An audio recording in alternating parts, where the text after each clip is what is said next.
नमस्ते दोस्तों। बचपन में हम लोगों ने एक गीत सुना है और आपने भी शायद सुना है कि बचपन हर गम से बेगाना होता है, जन्म का दिन हर शुभ दिन से सुहाना होता है, सुख मिलते हैं सारे राहों में फिर के, घर तो जेल सा लगता है, कोई फिक्र न चिंता मस्ती का आलम, जीवन खेल सा लगता है। लेकिन दोस्तों आज इस दौड़ती भागती जिंदगी में हमने अपने बच्चों के जीवन को इतना बेफिक्र नहीं बना रखा है। हमने अपनी महत्वाकांक्षाओं का बोझ बचपन से ही उन पर लाद दिया है और उन्हें अपनी मर्जी से हम लोग कुछ करने नहीं देते हैं।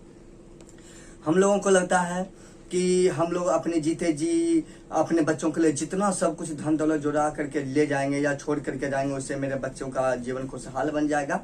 लेकिन ऐसा नहीं है दोस्तों। आप जितना ही उसके लिए छोड़ करके जाएंगे, आप उसके लिए समझिए कि एक तरह से विष का वृक्ष रोप रहे हैं जो उसे अकर्मण्य बनाएगा। आप नहीं भी चाहेंगे तब पर भी अगर आप बहुत ज़्यादा अपने बच्चों के लिए धन दौलत, जमीन जायदाद या बैंक बैलेंस छोड़ करके जाते हैं, तो आप नहीं, दूसरे लोग ही उसके दिमाग में ये बातें डाल देते हैं कि अरे तुम्हें कमाने खटाने की क्या जरूरत है, तुम्हारे माता पिता तो तुम्हारे लिए बहुत छोड़ के गए हैं, क्या तुम बेकार में दिन रात मेहनत करते रहते हो। इस तरह की बहुत सी बातें होती है।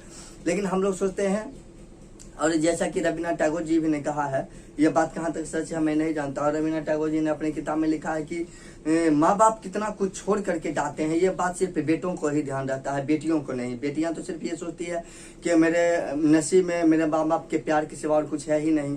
सिर्फ बेटे ऐसा सोचते हैं कि अरे हमारा बाप तो सब कुछ खा गया, कमा गया, कुछ भी छोड़ा नहीं। लेकिन ऐसी बात नहीं है दोस्तों। अगर आप सोचते हैं कि हमने अपने बेटे के लिए जैसा बहुत बड़ा घर बना के छोड़ दिया, बहुत सारे रूम हैं, हर एक दोनों बेटों के लिए मैंने फ्लैट अलग अलग बना दिया है, किचन बाथरूम सब कुछ है, बाद में वे लोग कभी उनको घर दोबारा बनाने का जरूरत नहीं पड़ेगा, तो लेकिन क्या आप इस बात के लिए बेफिक्र हैं कि भविष्य में वह घर कभी नहीं टूटेगा, आपके दोनों बेटों के बीच हमेशा जो है सो मेल रहेगा और हमेशा उसी घर में रह जाएंगे? हम लोग इस बात की गारंटी कभी भी नहीं ले सकते हैं। बड़े बड़े घरों में, अच्छे अच्छे घरों में आपने आंगन में दीवार खड़ा होते देखा होगा, अपने दलान पर दीवार खड़ा होते देखा है। सुंदर सुंदर घरों को तोड़ करके घर के सभी बेटे जो है सो छोटे छोटे घरों में रहने लगे हैं। लेकिन हम लोग सोचते हैं कि नहीं, हम लोग जो उसके लिए बहुत कुछ छोड़ करके जाएंगे तो उसे उसको और आगे बढ़ाना चाहिए, और इसके चक्कर में हम अपने बच्चों का बचपन निगल जाते हैं, उन्हें खुश अपने तरीके से जीने नहीं देते हैं, खुश रहने नहीं देते हैं। उसे थोड़ा सा हंसता मुस्कुराता देख करके हमें बर्दाश्त नहीं होता है। मुझे याद नहीं है कि अभी तक की इतनी लंबी आयु में मैंने कभी अपने पिताजी या माँ के हाथों मार खाया हो, या मेरी पत्नी, कम से कम मैं इन दोनों लोगों के बारे में मैं जानता हूँ कि हम लोगों ने कभी आज तक अपने पिताजी से या माँ से एक थप्पड़ भी नहीं खाया है।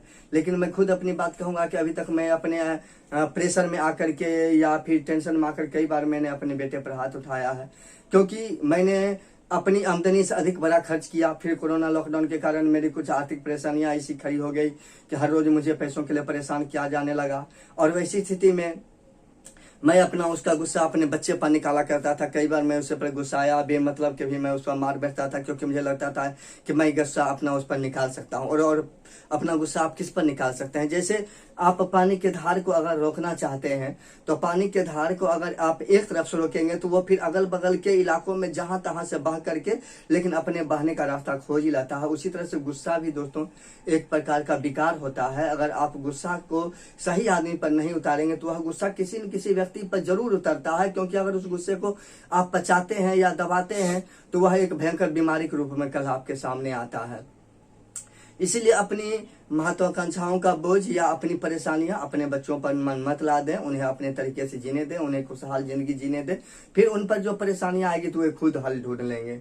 अब मैंने जैसा कि आपको प्रॉमिस किया था कि मैं आपको बताऊंगा कि वाच, सी और लुक में क्या अंतर होता है। दोस्तों, वाच, सी और लुक तीनों का अर्थ होता है देखना, लेकिन वाच का प्रयोग हम लोग वहां पे करते हैं जहां पर हम अपने पसंद की कोई चीज अपनी इच्छा से देखते हैं।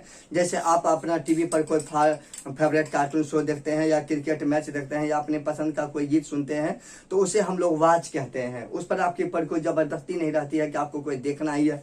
जैसे हम कहते हैं कि I watch my favourite cartoon, मैं अपना फेवरेट कार्टून देखता हूँ, या मैं कहता हूँ कि to watch cricket match my favourite show. इसका मतलब होता है कि टीवी पर क्रिकेट देखना मेरा फेवरेट शो है। यहाँ पर आप अपनी मर्जी से देखते हो, निश्चित समय के लिए देखते हैं कि जैसे क्रिकेट मैच या सीरियल है तो आप आधे घंटे के लिए देखते हैं या 1 घंटे के लिए देखते हैं, उसमें ये नहीं रहता है कि कितना भी देर आप देखेंगे। लेकिन जब हम सी की बात करते हैं तो सी का प्रयोग हम वहां पर करते हैं जहां पर आपको किसी भी चीज को देखने के लिए बाध्य नहीं किया जाता है, लेकिन आपको देखना पड़ता है। जैसे आप सड़क से होकर के गुजर रहे हैं या बाजार से होकर के गुजर रहे हैं तो आप आंख बंद करके सड़क से नहीं गुजरेंगे। वैसी स्थिति में आपको अपने सामने आने वाली गाड़ियां या साइकिलें या मोटरसाइकिलें या दुकानों को देखना ही पड़ेगा। अगर आप उन चीजों को नहीं देखते हैं तो फिर आपका एक्सीडेंट हो जाएगा। वैसी परिस्थिति में हम लोग सी का प्रयोग करते हैं या फिर वहां पे प्रयोग करते हैं जहां हमें कोई चीज देखना होता है। जैसे हम पर किसी व्यक्ति को धमकी देते हैं तो हम लोग कहते हैं कि आई विल सी यू, मैं तुम्हें जरूर देख लूंगा, या मैं तुम्हें भविष्य में नुकसान पहुंचाऊंगा, मुझे तुमने तकलीफ पहुंचाई। इस तरह की बातों के लिए हम लोग सी का प्रयोग करते हैं। अब लुक की जहां तक बात आती है तो हम लोग लुक का प्रयोग वहां पर करते हैं जहां पर आपको किसी खास वस्तु पर ध्यान देने के लिए कहा जाता है। जैसे शिक्षक क्लास में जाते हैं तो हम और शिक्षक कहते हैं कि मेरी बात को ध्यान से सुनो या मुझ पर ध्यान दो, तो ऐसी स्थितियों में हम लोग कहते हैं कि लुक एट मी।